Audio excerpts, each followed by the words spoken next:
Well, that just promises we're going to have a good time. Hello. Now, we were just talking about the t-shirt story just now, and I think that that's just such a fun way to start. So if you could share that with the audience. I had a photo shoot yesterday, and I was standing there waiting, and the gentleman came in, and he had on this white t-shirt that had a drawing of Admiral Akbar on it, but he had a little speech blurb beside it, and in the speech blurb it said, "I do have other lines on the movie, you know." And I just burst out laughing, and I said, "Where did you get that t-shirt? That's my t-shirt. I've got to get one like that." And he proceeded to take it off and give it to me. I'd like to point out he had another t-shirt on. I wasn't exposing him to the world by doing this, but it was very... I have so many things from different conventions that fans have given me. I'm always amazed by the generosity of fans. So. That's right, we were talking about that earlier. Apparently your entire garage, or you have a small place and you're just bursting at the seams. What are some of the things that people have given you over the years? Yes, I live in a very small terrace property over in England. And if I were to try to display everything that had been given to me over the years, I would have no place to live in my own house. But I felt bad about the fact that it was all basically like sitting in boxes in the loft. So on my website, admiralakbar.co.uk. That's a good plug. It's supposed to say my Star Wars collection, but I didn't get a very good web designer guy to do it, so it just says my collection. But I took a photograph of everything that I've been given by fans from the conventions, and a little blurb remembering, the person and what it was that gave me, or where we were, or whatever, came to mind with it. But I was really, it worked out pretty good because it allows me to show people my collection. The Tim Rose collection. The Tim Rose Coming collection, to a museum near you. Collection of Star Wars. They think, oh, you're going to have your costume, or you're going to have that. No, I'm not allowed to keep any of that. It's the stuff they gave me. I had a kid, he came up to the table, and especially like a big celebration where things are going along at a pretty fast pace. A toy comes in, what do you want? You want your name on this? And, no, that's for you. And I said, what? And I looked down at it, and he had taken one of the Akbar toys, but he'd taken its head off, and he'd sculpted my head and put it onto the body, and then he'd done a little sculpturous laces crumb and put it on my arm. So it was me with the Akbar head on this arm and laces on this arm, and absolutely wonderful. Only one of those in the entire world, and he made it for me. I was just... That's such a testament of love. And have you ever, did you ever foresee that Admiral Akbar would have that level of enduring appeal to the fans? I mean, that's gotta make you feel great.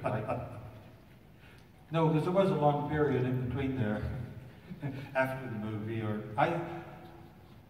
I came to the world of conventions quite late.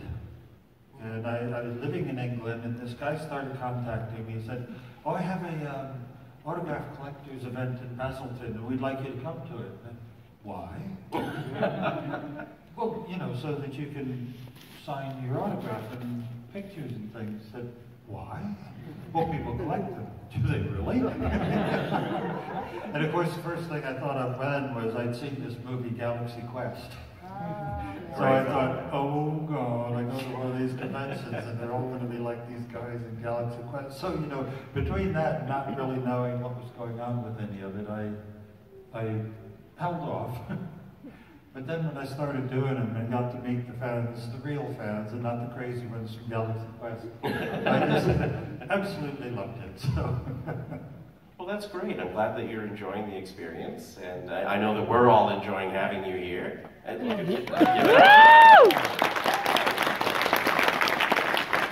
so even Wally is over there. You want to know where Wally is? He's third row from the back over there. We found him. Do you want to take us back to the start of your career? How did you get into puppeteering? Oh. We're going to play a mental video montage right now. I always claimed that I didn't get into puppeteering until university, but like all of these things, my local newspaper in upstate New York had written this in when they were doing an interview with me, and of course my second grade school teacher has to show up with the photograph of the puppet show I'd done in second grade. So, make a liar out of me, why don't you? But I hadn't really, I certainly hadn't thought of it as a career. And while I was at university trying to decide what I wanted to be when I grew up, I knew I enjoyed doing graphics, I really enjoyed sculpting and doing drawings. I enjoyed writing things, poems, song lyrics, all that sort of thing. But I always felt like I was going to have to decide which one of these things I wanted to do when I grew up and have to give something away in order to have my career as an adult. And the university started doing Renaissance fairs. Oh. And it was the first one that they'd done. And we all had our little job. I actually played God in the video. Okay, I'm going to split sideways here. I was playing God in Note Before the Deluge. So we're out in the field. We're up on a wagon, a hay wagon and everything. And they built a little set on the back of it. And then there was a ladder that went 20 foot in the air, and I had to step through this proscenium, this little curtain, and say how displeased I was with mankind. So I said, I am displeased with mankind, that which I have made, now I do destroy! And as I held my hands into the air, it was a fairly clear day, but this bolt of lightning came down, and it hit the tree right beside the edge of this field. Oh my gosh. The audience is all there going, boy, Jack Lawson really can't do special effects, can he? And of course, I'm there going, I'm higher than anybody else in this field, and there's lightning. I didn't want to be God anymore, I just wanted to be off that ladder. Anyway, we did that, but we wanted to make it special. We wanted to make it as big as possible, this fair. So I started researching the old Bartholomew fairs in England. And they were held on the frozen Thames, which never freezes anymore since I've lived there. And I kept reading about Punch and Judy shows. So I said, okay, I'll do a Punch and Judy show as well. Of course, it's so easy doing a puppet show. And there was a mom and pop marionette troupe that used to entertain us in our elementary schools, who I knew lived on the way up to Kingston. So I go up there and knock on the door and say, hi, could you teach me how to make a puppet? Thinking the door is going to go closed and that'll be that and I won't have to worry about it anymore. And they opened the door and invited me in, and they took me downstairs to the cellar, and they had been doing puppets since the late 20s and vaudeville era, and there were hundreds of gorgeous artistic creations, all in plastic bags, all the way around the walls of their workshop. And I just looked around there and I said, you can make things this beautiful and have this much fun and live in a house that's this nice. Can you teach me how to make a puppet? And they did. But my first puppet, my Punch and Judy, I made the heads out of plastic, and they were so heavy that halfway through the performance, my fingers were going to sleep and the heads kept dropping. So it wasn't one of my performances I'd like you to see today. I'll put it that way, but that was sort of the beginning. That was the beginning. And how did you find your way working for Lucasfilm and into the Star Wars franchise? Well, you ask all the easy questions, don't you? It's my job.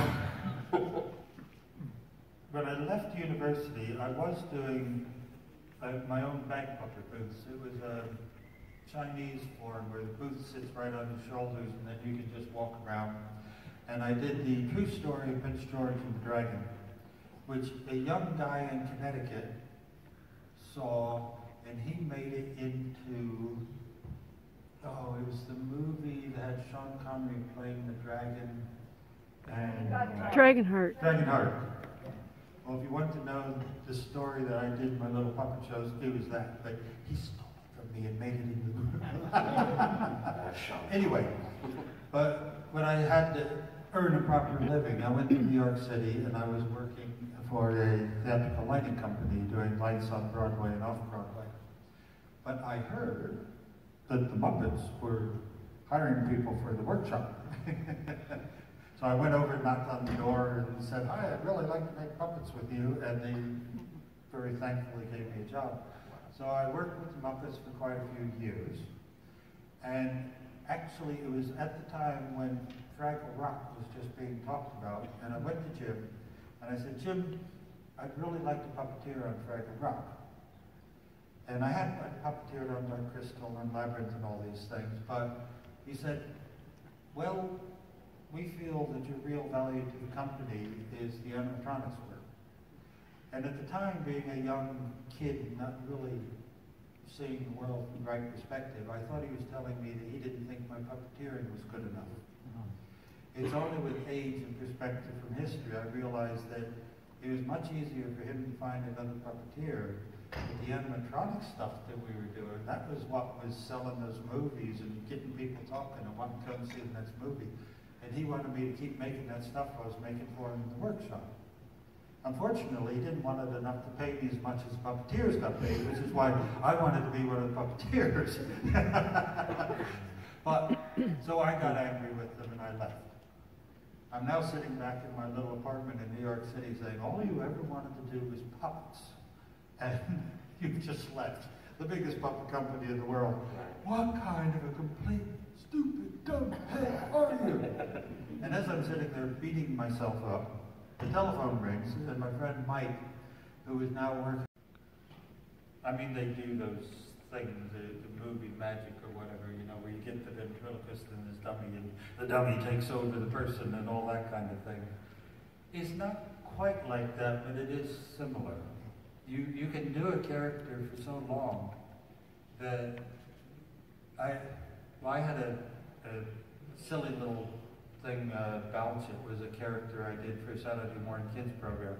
And everybody really loved his voice, and they'd ask me to do his voice. I said, well, I can't, I don't have a puppet.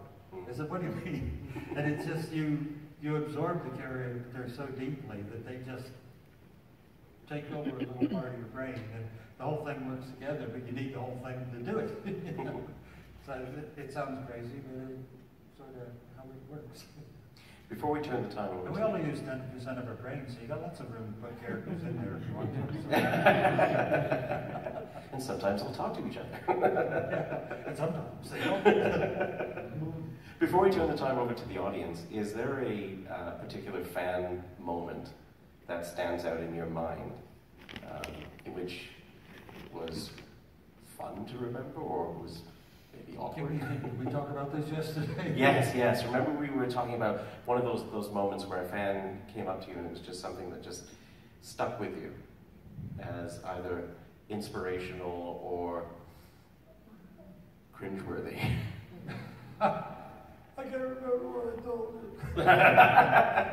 I'm afraid I can never. It's a hard question because you have to think about those moments. But I do suffer from dyslexia, and I try to think of what I'm going to say in a talk, and I can never really plan anything out or do it like people would do it who were good at these things. I just seem to open my mouth, and when I get to the end, people say, "Oh, I really like it. I really like what I heard." What'd you hear? Tell me now. I can't remember what that story was. There was one yesterday. Well, let's go with that one. I've got my badge on here. I was going to ask you about that. I am an architect of dreams. This woman came over. She's a badge maker here at the convention.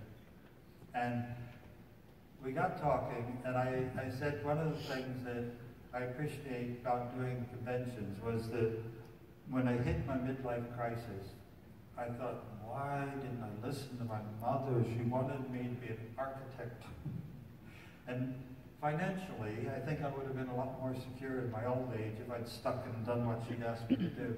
And we got talking about it. She said, well, you're an architect of dreams, aren't you? Because you sort of create these things. And it's true, because what we do with the animatronics is you get this idea in your head, and then you try to pull it out of the dream world and make it three-dimensional and make it actually live in the real world, so I really like that. Yes, I'm the architect of my dreams. I think that's an amazing story right there. Thank you very much. And being a dyslexic, when you would run into a really bad problem technically, you work on it for a certain amount of time, and then you go, you know what, I'm going to just go home and go to sleep.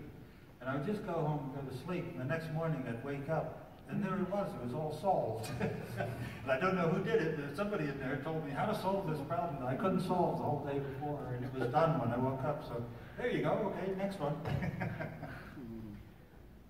Okay, do we have any questions from the audience? Right there. What's your fondest memory of Kerry Fisher? Growing up as a kid, one of my favorite programs was the Addams Family.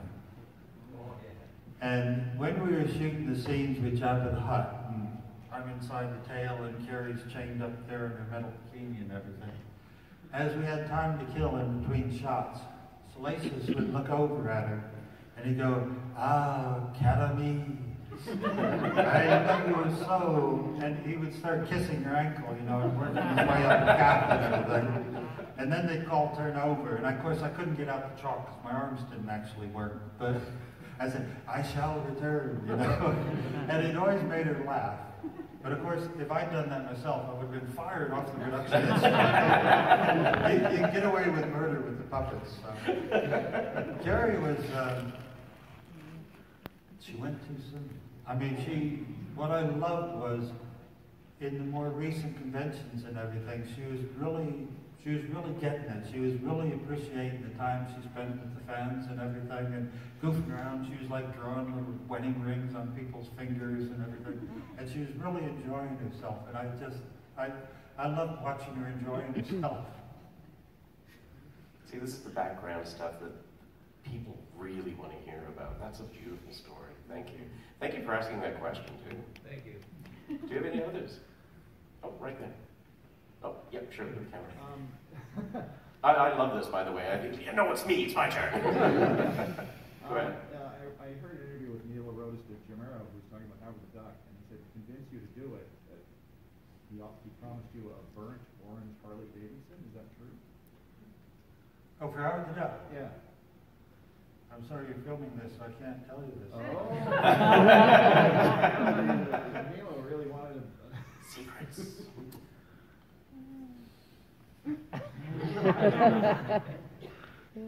Talk amongst Something yourselves. happened at the very end of Jedi that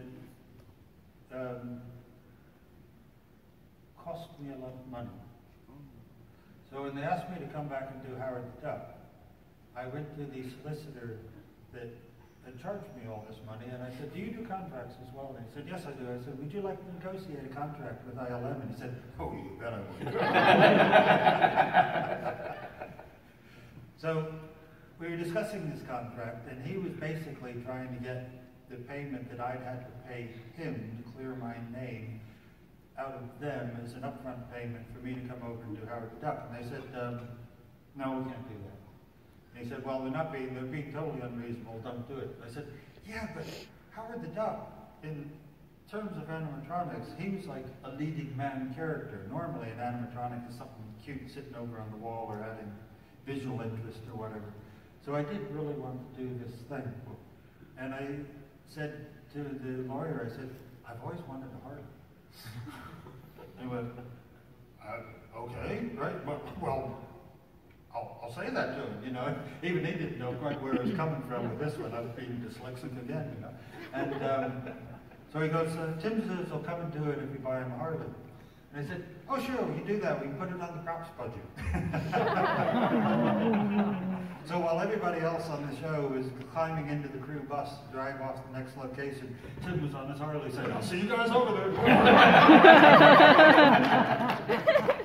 And I got my Harley into the movie, and I completely forgot about it because I hadn't watched the movie in a long time myself.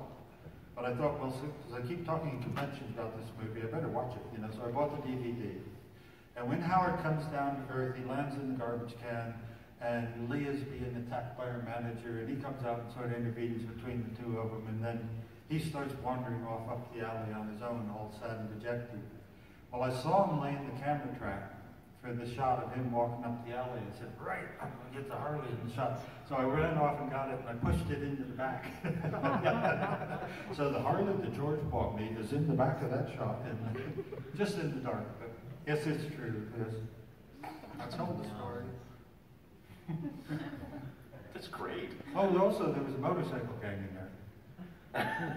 And I read the script, and being a motorcyclist myself, it's like, oh, come on, you know, ever since Sturgis, motorcycle gang comes in, tears it up, all this, you know, same old, all the time. So Willard, the director, says, well, you got any better ideas? And I go, oh, yeah, okay, well, there's a lesbian Harley gang here in San Francisco. And he said, well, they do the movie, so I contacted them and said, would you like to be in Howard the Duck? And they said, sure we would. So I was really looking forward to filming and everything, because I wanted to talk to them about their bikes. But it's stupid to me, of course, they were ladies and they didn't talk to men. So I got them a job on the movie, and they still wouldn't let me check out the rides, you know. It just wasn't fair. It wasn't fair.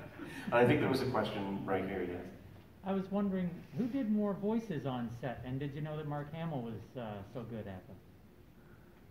Who did more voices while you were on the set? You know, you were doing so many different ones, and Mark Hamill's. Oh yeah, no, was he doing them then too? I'm no good with voices myself. No. When I first moved over to England, I tried to fit in. You know, and I heard the way they were talking with their British accent, so I tried to talk with a British accent the same as them. And they all just looked at me and said, "Oi, Dick Van Dyke, leave it out." I said, okay. Because I've lived there for 40 years now. And they said, you've lived here for 40 years and you still got your American accent? I said, sorry, I'm no good with accents, I guess, you know. Just have to be myself. Oh, right then. What would you say is the greatest thing you took away from working at the Jim Henson Theater? Oh, goodness. I call the days of working with Jim Henson the days of King Arthur's court. He had a real genius for picking up, I guess you call them nerds now, picking up a collection of nerds, giving us all a playpen to play in. And we rewarded him by coming out with all this wonderful stuff that then made the movies, you know. But he was the only boss I ever worked for who, instead of telling you what you're going to do, he would ask us all what we wanted to do or what we thought should be done. And then he would just sit there and listen to everybody and then just cherry pick all the best ideas and go, that's good, that'll cost too much money, that'll take too long, but we can run with that one. And it was just so exciting to do, because if you could come up with a good idea, he'd give you the time and the playpen to play in and, you know, be able to bring it out of the dreams into the three-dimensional world. So it was a fabulous time. He died far too young. He was just getting going with the ideas that he had, so. Shame. There's a question here. All right. Hi there. So my question is, for your famous Admiral Akbar line, did you ever think it'd be as big as it is today? No. But I'm quite happy for that, because it makes people happy when I do it, and it's very quick to write on a picture. They fell in love with, we cannot withstand firepower of that magnet. General Carver's here. No. I'm quite happy that we'll stick with It's a Trap. I'm happy with it. Thank you. And there's a question back there. Okay, just out of curiosity, do you like the character General Davis? Like, I know you're into like that and stuff. Because of those earpieces in my ears, I do suffer from tinnitus. Do you like the character General Grievous, or to describe him? He's the one that like got trained in like Jedi art and stuff, and he like talks a lot. He's in the cartoon as well. Did you like General Grievous? Yes, yeah. I'm just curious. Yeah, what's your opinion? Like, if you describe. You mean 4 CG characters? Sorry? You mean 4 CG characters? Yeah. What I loved most about him was we got to do Celebration in Japan. And they are incredible. They came up with actual costumes for this CG character who was nothing like a human whatsoever, you know, like see their interpretations of him. He was a great character. I loved it. The one thing that bothers me, to my dying day, I will have worked in the third movie.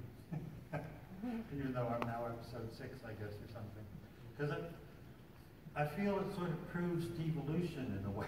You know, if these came before, and there's so much cool stuff in there, then why did these ones that came later not have all that cool stuff and more cool stuff on top of it? So that's just from a total insider point of view that bugs me about that part of it. But other than that, say no. And I think there was a question here. What was it like being a part of the Star Wars cast? What was it like being a part of the Star Wars cast? Well, I love when I'm doing these Q&As with Paul Blake, who was in the original Star Wars. I love telling the story. Well, this one's going to be good, I can tell. Well, I was just the right age that when the original Star Wars came out, that Paul Blake was already grown up and in. I was only a teenager. So me and my buddies, we go and see it 5, 6 times. We got our feet up on the seats. We're flying X-Wings and all that, you know, totally living the dream. And then 2 movies later, I'm saying good morning to Carrie Fisher and Harrison Ford and walking past Mark Hamill and climbing into my own spaceship.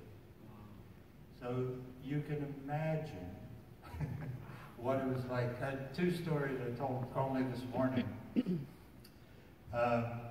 The first day, I've been working with Phil Tippett out in California, so we were building all this stuff out in workshops there. Then, of course, we went across to EMI Studios, and we filmed it in England. And, oh, that's a funny story, too. Okay. Put a pin in that one, we'll come back to it. While I was working for Jim Henson, right up until I quit Fraggle Rock, I had a Scottish girlfriend. And the whole international thing, how do you stay here if you don't have a work permit, and that, do we really love each other, and that. I ended up breaking up with her and going back to New York. And then I ended up going out to California and working on that. And then I said, so where are you filming this? And I said, EMI Studios. And I went, oh man, that's got to be God telling me. So she's the mother of my 2 children. But when we went back to EMI Studios, I'm just there getting reacquainted and finding out where the sets are and everything. And I step out through the stage door, and we can't remember how old he was, but Warwick Davis, who must have only been... 12. He was 12? Okay. So I come out the stage door, and I go, excuse me! And Warwick Davis, that big, on his skateboard, comes and I nearly get taken out by Warwick Davis. And then I step around the corner, and Kenny Baker had just shown up, and he had this big old Mercedes estate car that he drove in. And so this big old car comes in, and comes to a halt, and I see this guy sitting at the wheel, and I think I know who that is. And then the door opens, and he just disappears. Because he goes down and then comes around the side of the door. And at that point I say, right, so you ain't in Kansas anymore. So it's just like, you know, you're in the middle of it, but it's all magic, and it's certainly not what you see every day of the week, you know. We had, there was a special job on the Return of the Jedi. When they made the Ewoks, they cast the performer, and then they sculpted the Ewok body around the performer's cast, and then they cast that, and then they put the 2 together, and they filled the space in between with 2-part cold foam. So these Ewoks were better insulated than your freezer at home. And one of the downsides of that was they would quite often overheat on set and pass out. And because they were so cute and so round, when they passed out up in the treehouse, because it really was a treehouse about 12 foot off the ground, they would start rolling. So there was a special job that you only got on this movie called the Ewok Catcher. And he had to stand next to the camera, and if you saw one of them go down, you got to get there before he went through the railing. Because I don't know why, because if the Ewoks had built, you check it out in the movie, if the Ewoks had built this treehouse, and they're all this big. Then why did they make the railings at full human height? If they built it at their height, they never would have rolled off. So. I'm a horrible person for laughing. No, I've worked with all these guys. My favorite movie is Time Bandits. Because I've worked with all these guys, but we were exploiting them because of their size, you know, putting them into alien costumes and goblin costumes and all this sort of thing. And in Time Bandits, they got to be there on camera, being themselves and showing just how good actors they really were. So I love that movie. But the stories leading to, I worked on Labyrinth for Jim Henson. Fantastic. One of the goblins in Labyrinth is Kenny Baker. Now, we were shooting this scene with the big goblin war that was going on, and they had this little guy that sat there, he was a cannonball, and he's shaking, and he gets blasted over the top. And they wanted to make it look good, so the special effects guy tucked magnesium strips into there. And as it flew over, it was going to be like Buck Rogers' spaceship, and the sparks and the smoke would come out of it, you know, as it flew over. But it made us all very nervous because magnesium burns at something like 8,000 C or something. It's not something to be messed with. And Cannonball flies over the top, and Kenny's there in his costume, and one of these strips comes down and hits his costume. And as quick as that, he turns into a 12-foot tall Christmas tree of flame. Now, the special effects guy who had rigged this was standing, once again, right beside camera because, you know, if anything was going to go bad, he was going to make sure he was there to do something about it. So he runs straight in, knocks Kenny onto the ground because there was all dirt and everything because it was meant to be this village, you know. And he rolls him around the dirt and puts out the fire, so that's good. But Kenny was so far buried inside the costume, he didn't realize that he had been on fire. All he knew was that some big guy was wanting a piece of him. And I can tell you, these little guys can get very stroppy if you think you're going to take advantage of it. And Kenny jumps up and starts beating 9 bells out of the guy who just saved his life. Now we got it all on film, but you're never going to see that now. See a lot of spaceships in the sky there. Seems kind of ominous. You might say, it's a trap. There we go.